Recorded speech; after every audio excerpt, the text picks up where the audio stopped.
So it's been about 2 weeks since Marvel's Spider-Man has launched on the PC, and I gotta tell you guys, it has been an absolute pleasure to go back into that world. It's just such an excellent game, and boy oh boy, if you're fortunate enough to have a good PC to run this thing, you are in for an absolute treat with this game. From the main campaign to the DLCs, which are an absolute standout. I hope you have fun. But what are we doing here today? Well, we're actually gonna go on ahead and rank all the boss fights within this particular title. So this will include both DLC boss fights and the main campaign story. Without further ado, let's dive on in. Don't forget to let me know your list down in the comment section below. Let's rock and roll. Let's kick things off with the worst of the worst, and it will be, without a shadow of a doubt, Screwball. Awful character. Don't even want to really waste any of your time or my time talking about the character. Terrible. No interesting gameplay mechanics. No interesting story developments. Just absolutely awful.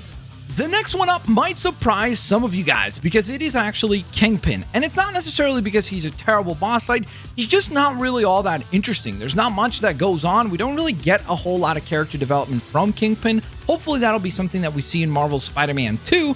But he's pretty much used as the character that is part of the tutorial mission in the front of the game to kind of get you acclimated with the controls and get you understanding how the game works. It is a particularly boring boss fight on any replay because you already know how to play, and so it just feels really sluggish and quite slow. The next one is gonna take us to the skies because the next entry is going to be Vulture. It is a very uninteresting and not particularly difficult boss fight in this particular game. He does benefit from the fact that he is kind of a tandem boss fight with Electro, so there kind of has at least that going for him. But beyond that, Adrian Toombs is an absolutely afterthought in this game. Not a standout, doesn't have really interesting lines or any story developments whatsoever. And speaking of his partner in the boss fight, it is Electro. And the only reason why Electro ranks higher than Vulture is really because of the raft chase scene. I think that part of the quote-unquote encounter with Electro is actually quite a bit of fun. It's a very dynamic moment, and it's a really cool kind of climax piece in the actual story where you have this kind of giant twist of turns where finally Peter does also find out, of course, at the end of that chase scene, that Doc Ock is indeed the man behind putting together this new Sinister Six crew. And it is a really cool sequence. But beyond that, the boss fights against Electro are very lame, just like Vulture.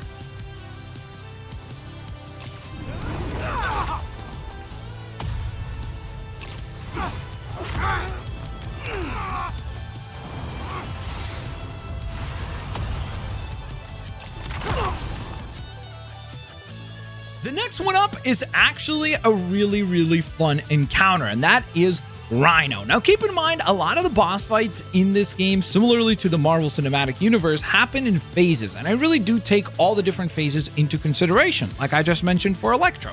But I think the thing that's really cool about Rhino is that first we're introduced to him as just this powerhouse menace, and you go on ahead and try to outwit him as Miles Morales in that little encounter scene where you're pretty much trying to solve a puzzle against him, which is super duper fun.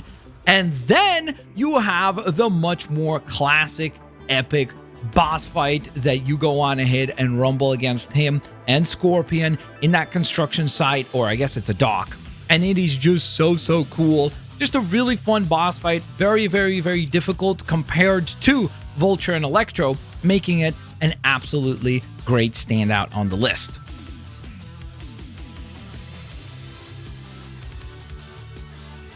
Next up, we have the Taskmaster. I know some people are actually going to be surprised that I put Taskmaster higher than some of the previously mentioned characters, but I think, again, if we take into consideration all the phases of fighting and taking on Taskmaster, there's a lot of really cool story development of him talking to you, calling you, letting you know how you're doing, what he's studying from you, etc. I think there's some really cool character development. Unfortunately, the worst part of Taskmaster is the actual Taskmaster boss fight because it's not very difficult whatsoever, because they kind of build him up as this giant threat, and then it's pretty much like a silent fart. The actual fight doesn't really require a whole lot of skill whatsoever. The next one is gonna shock many of you because it is the one and only Shocker. And the reason why Shocker is this high up on the list is because I think that Shocker was a really fun balance of being a boss fight that is actually challenging, particularly the second fight when he's robbing the bank. That fight right there is actually quite a bit of a challenge, especially if you're playing at the higher difficulties. You really do need to be very aware of when he's firing attacks at you. Of course, you can study his patterns and then be able to still figure it out and make it through without particularly too much difficulty. But again, it still requires some skill to get to that point. So the gameplay side of things is excellent in all of the Shocker encounters, whether it be the chase scene where you go on ahead and chase him down through New York, or the actual bank robbery scene. But then also the story stuff is really fun with Shocker as well. The banter between Spider-Man and Shocker is like classic Amazing Spider-Man comics. So an absolutely great entry in this game. The next one up is probably going to make some of you guys upset, and that is Tombstone. And the reason why I'm putting Tombstone so high up is because I think Tombstone is almost essentially like Rhino, but a little bit better done. And what I mean by that is that the first encounter that we see of Tombstone, it's actually MJ that kind of is sneaking through his little headquarters that he has set up for his biker gang. And it's really cool to see how much of a menace he is. We're immediately told, and more importantly, shown just how much of a threat he will be for our hero when we fight him eventually, and how crazy powerful he really is. So you have that setting kind of being set up so wonderfully, and then the actual boss fight is really fun too. It happens in a couple of different stages where essentially you first fight Tombstone, then he calls his biker gang in and you fight them and Tombstone, and then things get set ablaze and he's got basically kind of like Ghost Rider chains swinging at you, and it makes for a really fun encounter against an obscure Spidey villain. Then we have Scorpion. Now, the reason why Scorpion ranks so highly for me is because on replay, I had a much greater appreciation for this particular character. I think that they actually did go on ahead and do a pretty good job of trying to recreate the same feel that we got from the Batman Arkham games fighting the Scarecrow, where you have the fear toxin that gets injected into Spider-Man, causing him to be hallucinating and delusional. And it's a really fun sequence where there's a lot of story that unfolds. It's not a very difficult fight, I guess, per se, but fortunately enough, if you want a bit more of a challenge from a gameplay perspective, like if you appreciate the gameplay side of things of video games, then you have the second encounter against Scorpion, where it's him and Rhino fighting you on that previously mentioned dock, where that fight actually does require some actual gameplay mechanics and skill. Next, we have Silver Sable. I know that some people find this fight to be kind of annoying as part of the DLC for Marvel's Spider-Man, but I found it to be wonderful. I really enjoyed that this one was the most gameplay specific. None of the other boss fights, even the ones that are ahead of Silver Sable, in my opinion, outperform it, particularly in the gameplay department. I think that there is a lot of very specific counters and very specific patterns of attack that you need to learn in order to successfully defeat Silver Sable. And I think it makes her a really cool, unique boss fight that is very gameplay reliant. And as somebody that really enjoys the gameplay side of things in video games, I really did go on ahead and enjoy this boss fight quite a bit. And so it ranks as 4th from the top. In number 3, we've got another DLC boss fight, and that is going to be Hammerhead. Now, Hammerhead is an absolutely amazing gameplay fight once again. I know that I just said that about Silver Sable, but I have to say, essentially, Hammerhead is kind of what I hoped for Doc Ock to be as a boss fight in the finale of Marvel's Spider-Man, because it's just a lot more of a challenge, it's a lot more exciting, and it's a lot more fun to feel like you have to learn a lot more in terms of gameplay mechanics, in terms of patterns of attack, in terms of countering mechanics. It's just a really fun character to battle. The only problem with Hammerhead is that he could not be more boring. It's like watching paint dry. So that's the issue, where the character is completely boring and there's nothing interesting as far as the story is concerned with Hammerhead. But The gameplay mechanics are an absolute freaking blast. Just really, really, really fun to go on ahead and battle this guy. And honestly, if he had just a little bit more of an interesting story, I genuinely think that this could be the best boss fight in the entire game. Next up, we have the one and only Martin Lee. The second to best on the list is Martin Lee, aka Mr. Negative. And I gotta say, Mr. Negative shocked me, because going into this, it's very rare that they could take a new character, because Mr. Negative is a relatively new character in the comics, and make him this interesting. But boy, oh boy, did they ever do it. Just a really, really tragic and very cool story being told for Martin Lee and what he went through and his character motivation for why he's going after Norman Osborn.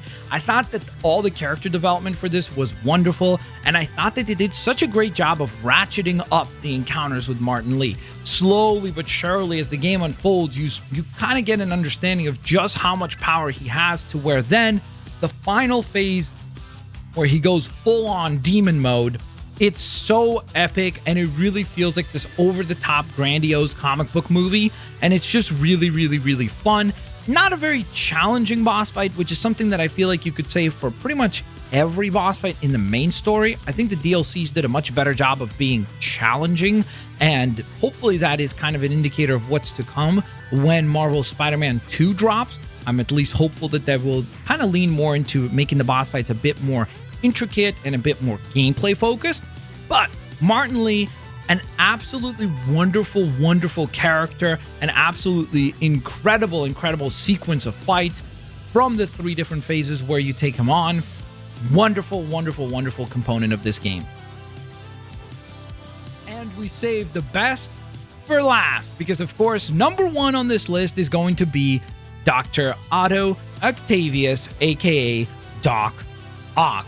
It is so fascinating to see how on a replay I had such a greater appreciation of witnessing the slow descent into madness from Otto Octavius, who's this inspired scientist, someone who seems to be so full of life and passionate about his work, and then slowly but surely you see him being broken and beaten down in his descent into madness as he takes up the mantle of this Doc Ock and the sort of havoc that he wreaks over the entirety of New York City. It's just such a cool character development happening, and it feels like such a great twist, because the entire game seems to predominantly build Martin Lee as the main villain, but then we see this kind of slowly but surely the descent of madness from Otto Octavius, where we see it happening in the background, and then bam, when it ratchets up with, of course, Devil's Breath, it goes all unhinged and all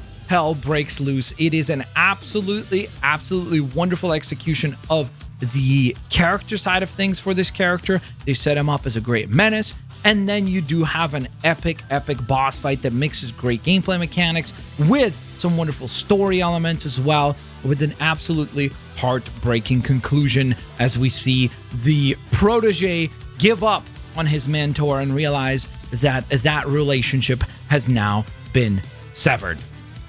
And so there you have it, guys. That is the entire list, ranking all of the different boss fights in Marvel's Spider-Man. Let me know if you guys agree with the list. Let me know if you guys disagree with the list down in the comment section below. Smash that thumbs up button. Subscribe if you haven't yet. Of course, you do not want to miss out on all the insanely epic videos coming out for Marvel's Spider-Man and anything and everything geeky.